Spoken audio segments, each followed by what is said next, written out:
खुलुमबाय आंनि मुलुगनां बर' निउसनिफ्राय गोजोन फुंबिलिनि गासिनिबो अननाय आरो मोजां मोननाय जासिहरनाय जाबाय। आसा खालामो नोंथांमोना गासिबो मोजाङै दं। नोंथांमोननि थाखाय आं गोदान भिडिअ लाना फैलायबाय। अन्नानै भिडिअखौ स्किप खालामाजासे जोबजासिम नायलांदो। दिनैनि फुंबिलिनि मोननैसो गाहाय रादाबफोरा जाबाय। सेथियाव दं बर' माहारिनि मोनसे गोजोनथाव खौरां।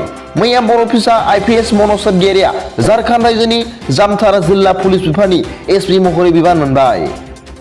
नैथियाव दं आसाम सरकारा बोहैथि एप्रिल दाननि 22 मे 2022 अक्ट'खालि गुवाहाटी मिउनिसिपाल कर्प'रेसन GMC नि बिसायख'थिनि थाखाय गासैबो सरकारि आरो बेसरकारि मावख'फोर आरो सोलोंथायारि फसंथानफोरखौ बन्द' खालामनो थाखाय फोसावदों होननानै दा गुवाहाटी टाइम्स मुंनि रादाब बिलाइयाव फोसावदों। थामथियाव दं मोनसे गोजोनथाव खौरां। बर' फिसा उदालगुरि जिल्लानि बक्सार गेलेगिरि भगवती कसारिया इन्टारनेशनेल टुर्नामेन्टनि सेमिफाइनालाव जायगा आवग्रिनो हानाया बर' हारिनि गेजेराव जोबोद बाख्नायथाव। मख'जाथावदि सोलिबाय थानाय थाइलेण्ड अपेन इन्टारनेशनेल टुर्नामेन्ट चेम्पियनशिप 2022 आव 75 केजि केटेगरियाव थाइलेण्डनि बक्सार गेलेगिरि पर्णिपा सुथिखौ फेजेननानै सेमिफाइनालाव जायगा आवग्रिनो हायो। मिजिं थिनायजों लोगोसे इसोरनियाव आरज गाबहरो बक्सार गेलेगिरि बिनानावा फाइनालावबो देरहासार जानानै हादरजों लोगोसे हारिनिबो मोजां मुं लाखिनो हाथों होनना आं आंनि मुलुगनां बड' निउस चेनेलनिफ्राय इसोरनिसिम आरज गाबनाय जाबाय।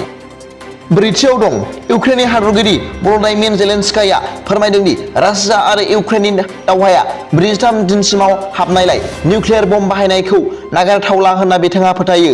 बे रादाबखौ रिपाब्लिक भारत निउसनिफ्राय मिथिनो मोननाय जादों।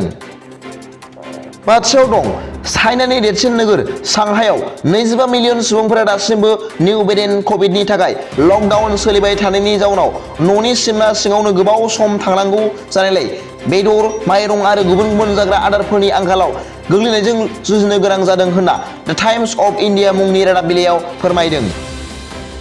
दथियाव दं दावबायगिरिफोरनि थाखाय गाहाम खौरां। जापानआ भारतनि बाय'टेकजों दिहुनजानाय कभिड-19 कभाक्सिनखौ गथायना लाबाय आरो भारतनि दावबायगिरिफोरा जायफ्रा सेथि द'ज आरो नैथि द'ज मोन्नैबो भेक्सिन थुजाबाय बिसोरो जापान हादराव 10 एप्रिलनिफ्राय दावबायहैनो हासिगोन होनना जापाननि फरेन सेक्रेटारि बिथाङा फोरमायदों होनना द टाइम्स अफ इन्डिया रादाब बिलाइनि वर्ल्ड निउसाव फोरमायदों। फुंबिलिनि मोननैसो रादाबा दा बेखिनिल'मोन लोगोफोर। भिडिअखौ मोजां मोनदोंबा लाइक खालाम आरो साबस्क्राइब खालामना ला आरो बेल आइकनावबो थुनानै हो जाहाथे आं गोदान निउस आपडेट लानानै फैब्ला नोंथांनियाव सिगांग्रो नटिफिकेसन सौहैयो। गाबोननि फुंबिलिनि रादाबाव नोंथांमोनखौ गोसो गोथारै बरायहरनाय जाबाय। गोजोन्थों।